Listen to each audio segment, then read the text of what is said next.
In the previous classes, we have learned about the chemical properties of acids and bases. Let us learn the common characteristics of acids and bases. All the acids have almost similar chemical properties as all the acids produce hydrogen ions on dissolving in water. Similarly, all bases have almost similar chemical properties because they all produce hydroxide ions on dissolving in water. Since all the acids and bases produce ions in aqueous solution, both can conduct electricity in aqueous solution. It is necessary to remember that all compounds having hydrogen are not acidic and cannot conduct electricity. Let us verify it with the help of an activity. Take solutions of glucose, alcohol, hydrochloric acid, sulfuric acid, etc. Fix 2 nails on a cork and place the cork in a 100 ml beaker. Connect the nails to the 2 terminals of a 6-volt battery through a bulb and a switch as shown in figure. Now, pour some dilute hydrochloric acid in the beaker and switch on the current.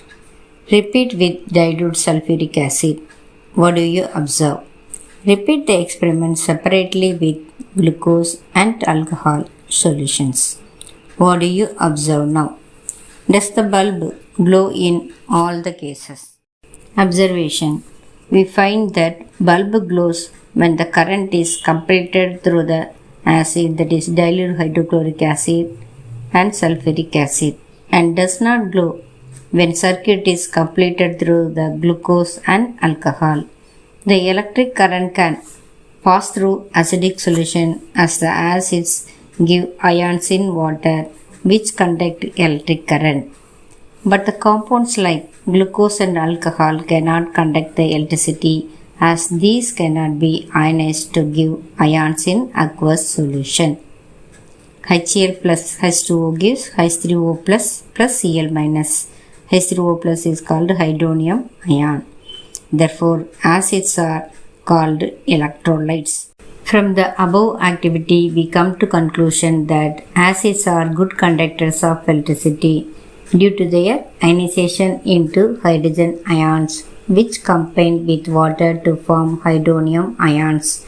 But all the substances which contain hydrogen are not acids as they do not ionize into hydrogen ions to conduct the electricity.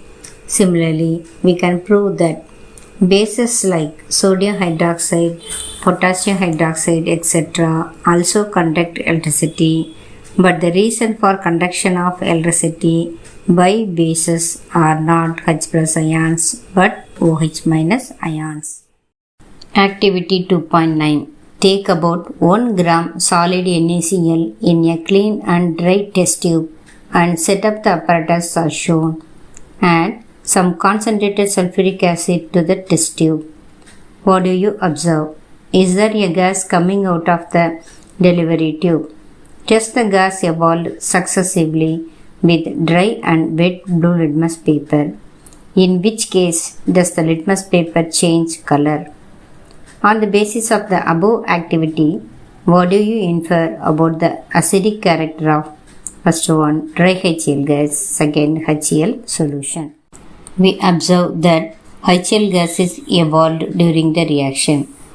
Dry HCl gas does not change the color of dry litmus paper, rather it changes the wet blue litmus to red. Dry HCl cannot show acidic behavior because it cannot give H plus ion in dry condition.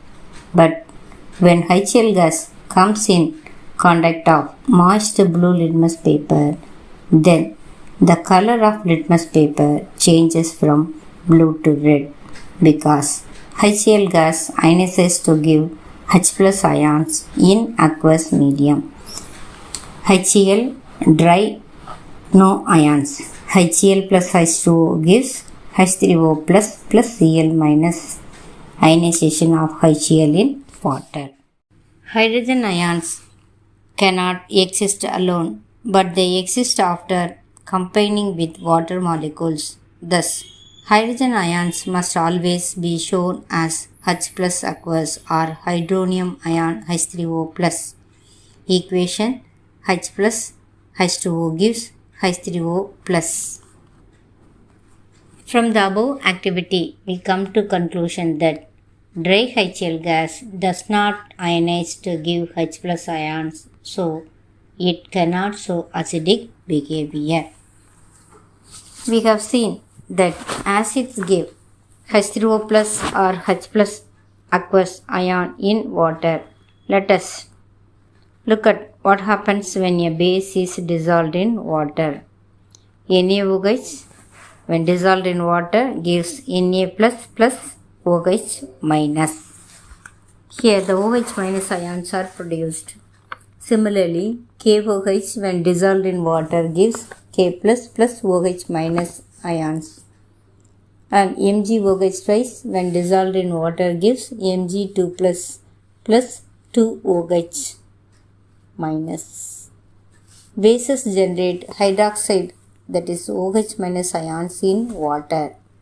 Bases which are soluble in water are called alkalis. Activity 2.10. Take 10 ml water in a beaker.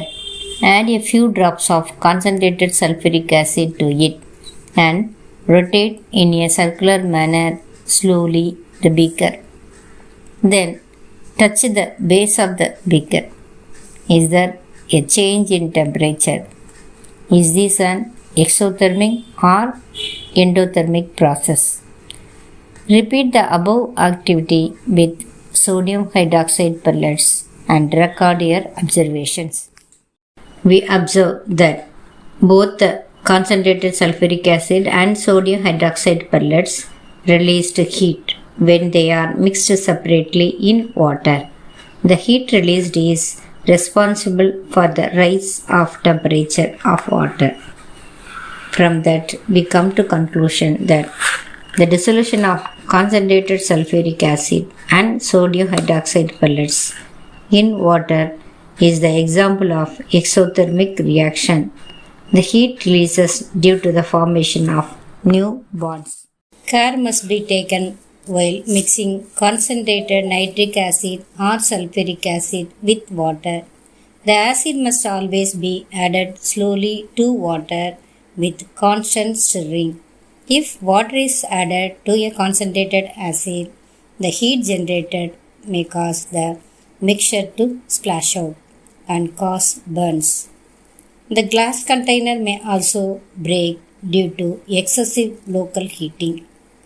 Mixing an acid or base with water results in decrease in the concentration of ions per unit volume. Such a process is called dilution and the acid or base is said to be diluted.